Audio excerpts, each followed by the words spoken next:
takes the mizzen halyard, ties it around his ankles, and goes down in, and then somebody has to hoist him out. Wow. Oh my goodness. Oh my God. And I'm thinking, like, that's a good place to put the packing nut.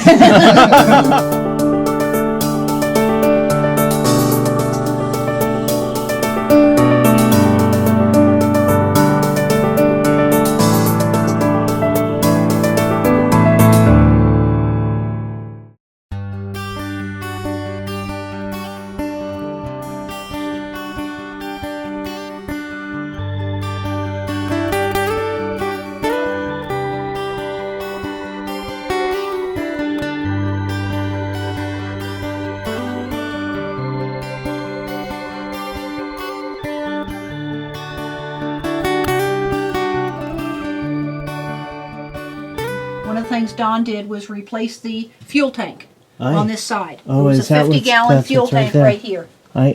Okay, and pulled all of this out while we were in Cambridge, Maryland in the winter, Aye. and went down, to the hull, and then he redesigned the tank Yeah. because the original one was steel and it had problems. Aye. It had corroded on the top because salt water had come down through the fill and corroded the top of the tank. So he redesigned it in the same exact space, fit 62 gallons instead of 50. So we went from 100 gallons of fuel with replacing both tanks to 125, so a 25% increase. That's one of the things that happened. Well, there was a solid bulkhead there, and underneath there, now, he said, well, that's empty space. Gee, let's use it. So, this is a rabbit with a little elbow catch. He keeps engine spares in each one of these compartments between the frames. These brackets here, we carried the solar panels around for a little while till we got them actually mounted, and they just fit in this space, the 5-foot space. They were not in the way, they didn't get damaged, and we just tied them on. One of the things he did I think is really cool is he mounted the vise itself on a board with carpet, indoor-outdoor carpet underneath. Oh. Now the reason for that is you take these wing nuts and remove it, and you can take it outside and bolt it onto a table outside in the yard or wherever you are. Aye. C-clamp it. C-clamp it. Yeah. So this is the back side of the panel here, so easy access. You just open it. There you go. Aye. Easy access. No problem. I love the accessibility of the wiring. This is the wet locker and access to the wiring for the gauges that are up in the cockpit that he put at a slant, changed that from being this way where the glare would get to you. He set them so that the glare no longer obscures the gauges themselves. He made an access panel to the fuel tank here that's easy to open up.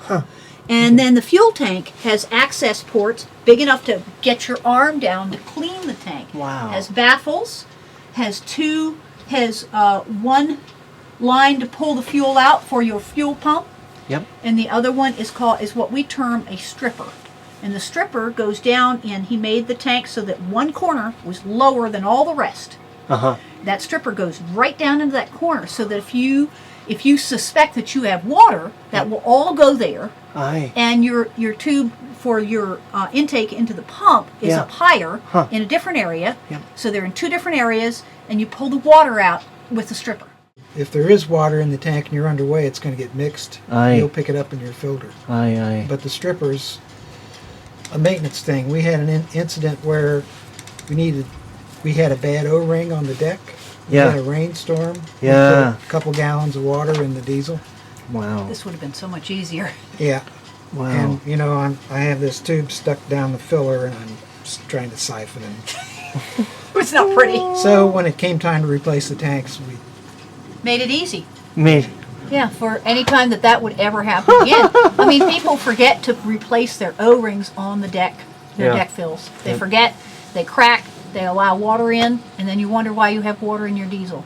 And it's a simple solution. Don's got one of the engine room doors off, and the pins just pull, and so one of the doors is off. Oh yeah, I really like these hinges. This is what the engine room looked like when he bought the boat.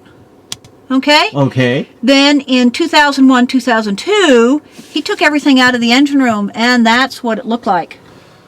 Right up here is why He got started in that whole project to begin with. Yeah. Forward of the engine Yep. is a frame that goes across, Yeah. support member right there, and that was cracked. And he wanted to take care of that before we left. In order to get to this frame, the engine had to be removed.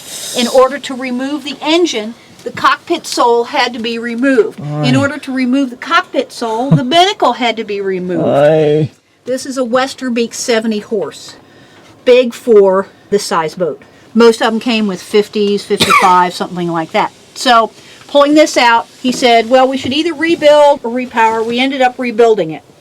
While we're in here, he said, well, you know, we should probably take a look at that fuel tank because it can't be removed without this being out.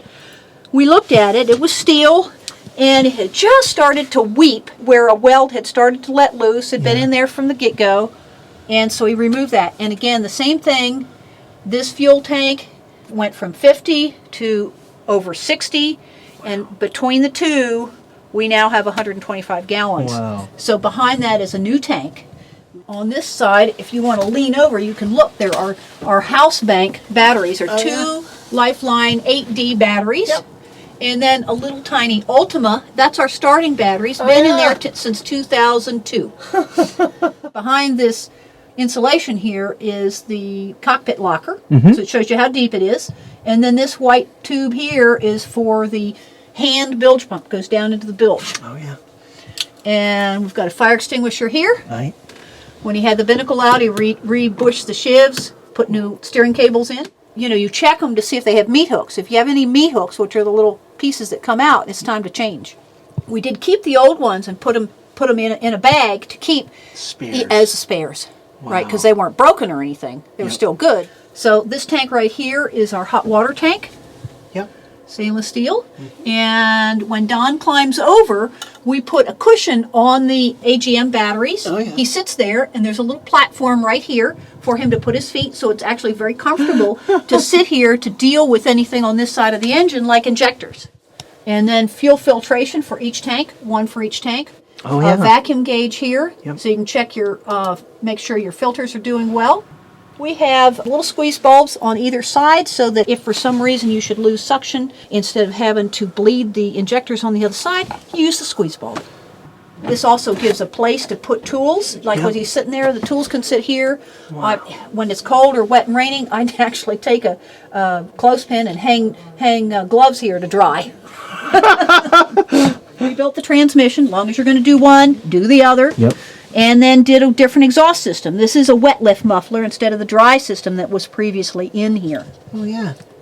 And so that's good. Doesn't look like it, but we replaced the motor mounts here. Then the other thing that's really cool is right next to your left knee is a Yep. pump.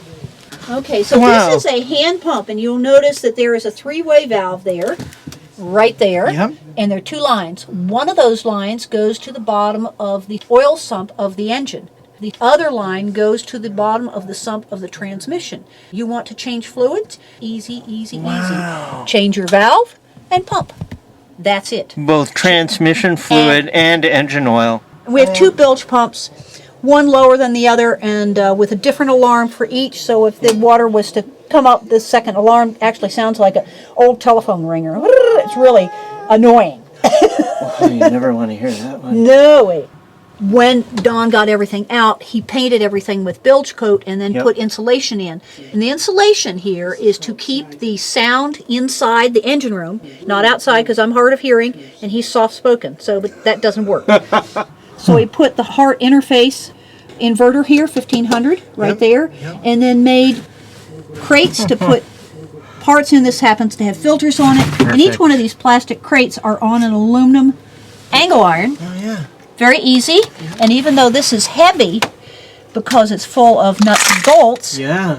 these are just, he loves peanut butter, so I just saved all the peanut butter jars, and they stack in here beautifully, and it slides easily. This is access to the water lift muffler. Now above is the DC panel with a 12-volt outlet here in case you need it, and you open this up, and there's the Blue Sky solar. And the big breakers, the really big ones, Yeah, yeah. and the common up there, and all the wiring. So that's the DC. Close that up.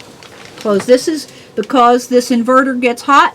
He put Louvers. this is louvers. This is actually just a door from Lowe's. Really? This That's is all it is. That's a door from Lowe's, painted, you know, to Wow. allow it, ventilation. Yeah. Then on the other side, this was originally a hanging locker, but the original owner actually changed it pretty quickly into storage.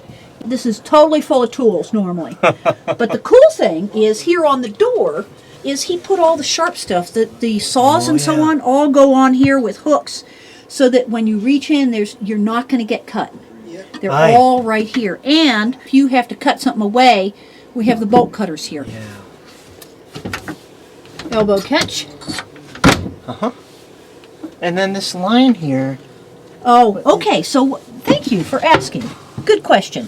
When we're underway, sometimes all the weight in these lockers will push against the door and the catch will let loose. Aye. When you are underway and we're on passage, you're not going to be going into the tool locker very often. Wow. So it is a very simple thing to tie it, and it won't come loose anymore. That's great. Okay, it's a real mess back here. So one of the things, here's cabin. more storage.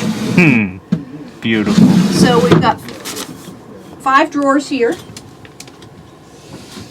And I'll tell you, and more, there's 3 drawers on this side, 3 drawers again on this side. This is a short one. So, this is the aft cabin. The reason it has all the plastic up is because Don was taking concrete out of the bilge. Oh my God. He wanted the dust to stay out as much as possible. So, Yep. if you look down in here, he's got a Aye. little. That's where all the concrete had to come out, Wow. and the props. That's why the prop shaft came out, to allow access to get in there. Wow. So all the way back here, he took all of that concrete.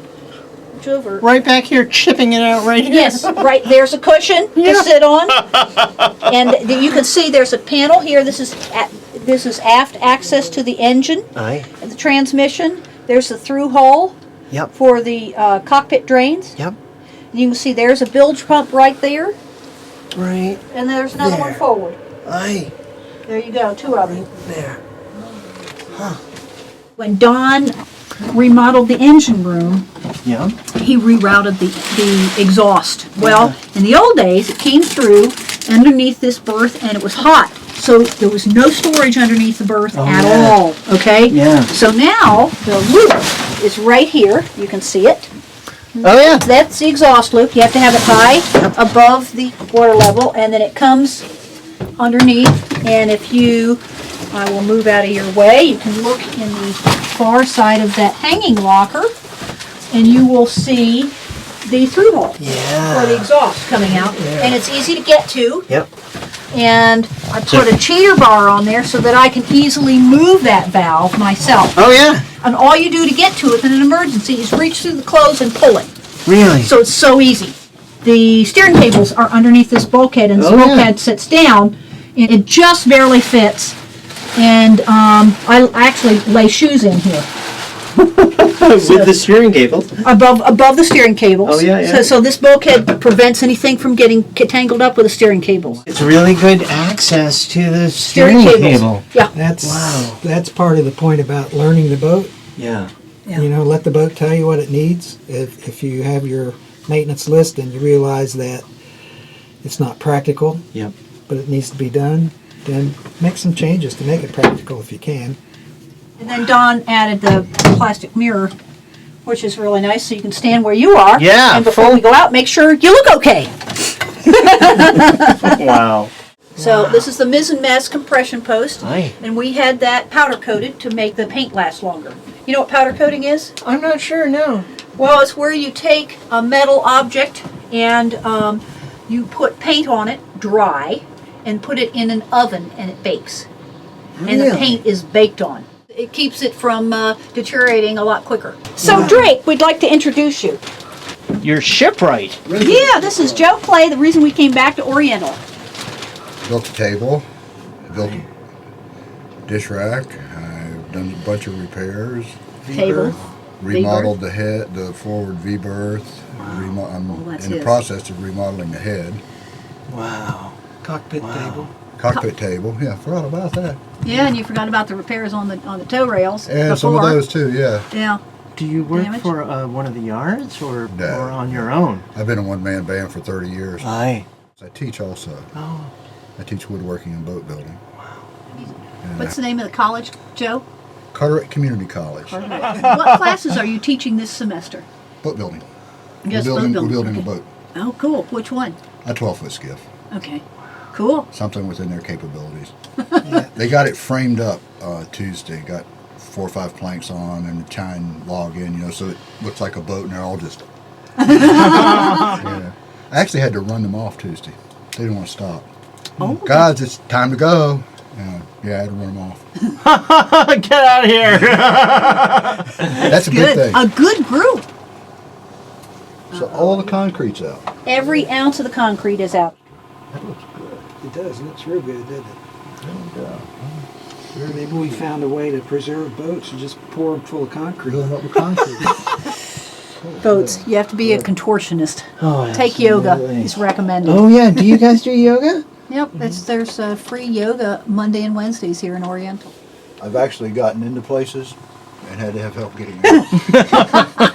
I can believe that, Joe. It's true. I can believe It's it. absolutely true. It's like I can get in there, no problem. You get in there, it's like, okay, somehow I've got to move my foot to get out of here, and I can't. Yeah, I'm figuring another day or two to get those boats changed because I can't even reach them. He's probably going to take the cell phone with him, so when he's upside down in there, I'll have to come back and pull his legs to get him out. A friend of mine came by one day and he goes, I've got to tighten my packing nut. Could you help me? Sure. Takes the mizzen halyard, ties it around his ankles, and goes down in, and then somebody has to hoist him out. Oh my Oh my goodness. God. I'm thinking, like, that's a good place to put the packing nut.